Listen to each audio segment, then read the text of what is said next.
Imagine a vehicle so massive and heavily armed that it resembled a moving fortress rather than a car.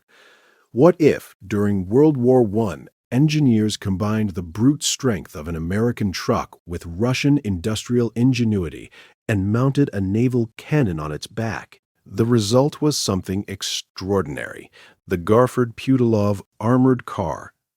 But how did this unusual hybrid become one of the most feared machines on the Eastern Front?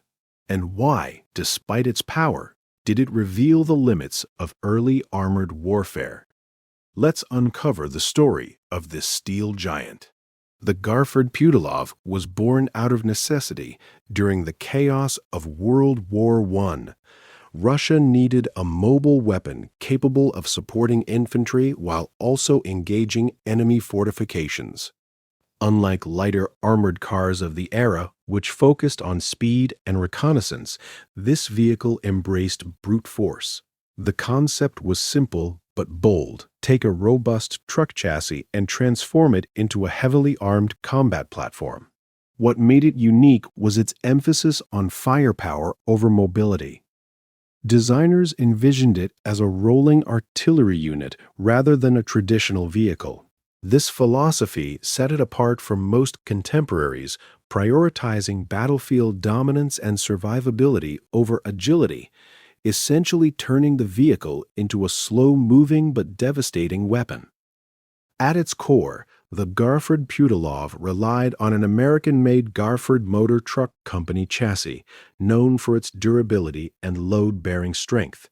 These trucks were imported into Russia and then heavily modified at the Putilov Works in Petrograd.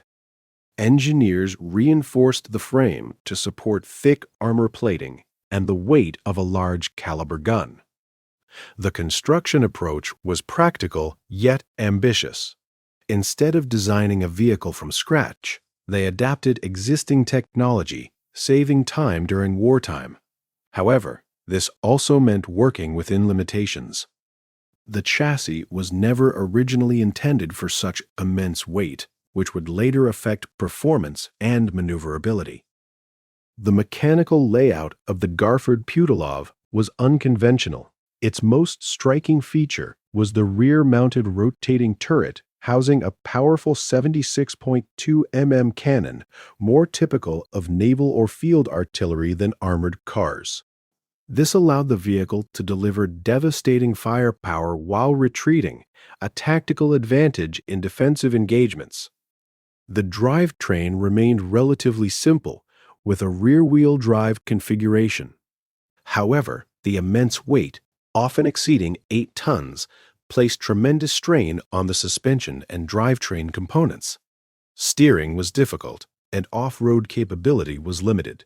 Despite these drawbacks, the vehicle's ability to act as a mobile artillery platform made it a formidable presence on the battlefield. The Garford-Putilov was powered by a relatively modest gasoline engine, producing around 30 horsepower.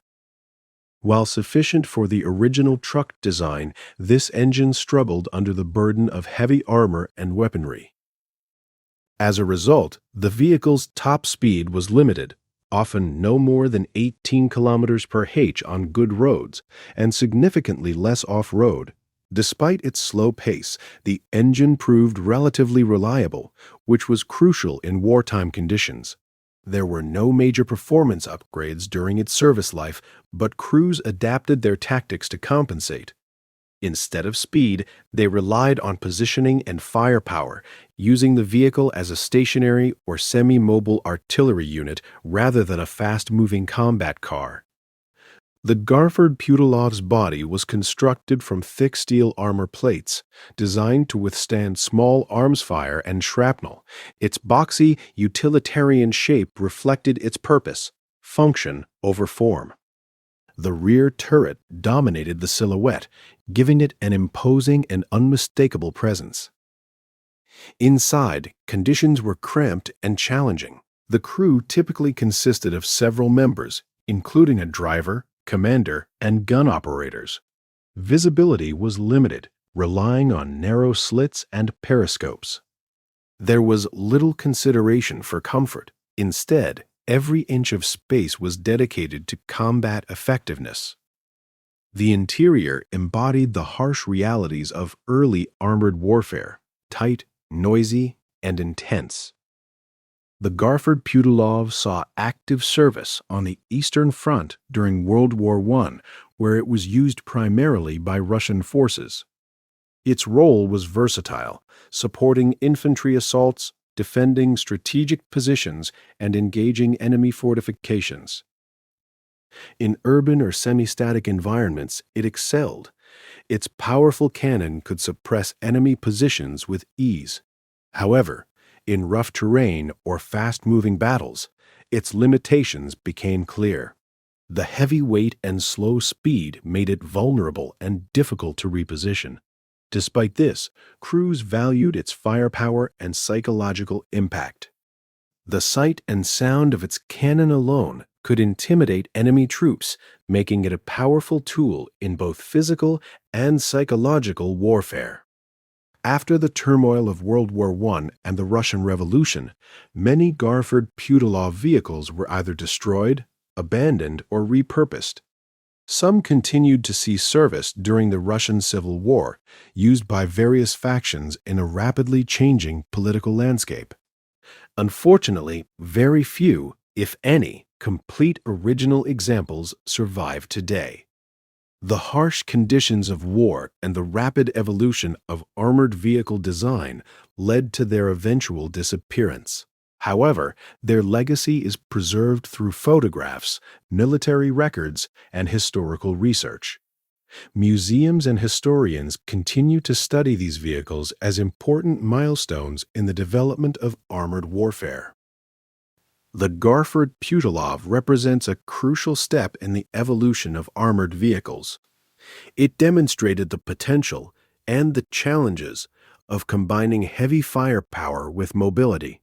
While later designs would favor lighter, faster tanks, the lessons learned from vehicles like this shaped future military engineering. Its emphasis on firepower foreshadowed the development of self-propelled artillery and heavily armed tanks. More importantly, it highlighted the need for balance between mobility, protection, and firepower, a principle that still defines modern armored vehicles. In many ways, the Garford-Putilov was ahead of its time, even if imperfect. The Garford-Putilov may not have been the fastest or most refined vehicle of its era, but it was undeniably one of the most powerful and daring designs of World War I. It tells a story of innovation under pressure, where engineers pushed the limits of what was possible with the tools they had. Today, it stands as a symbol of early armored warfare's ambition and experimentation. If you enjoyed this deep dive into automotive history, don't forget to like, comment, and subscribe for more incredible stories from the past. What vehicle should we explore next?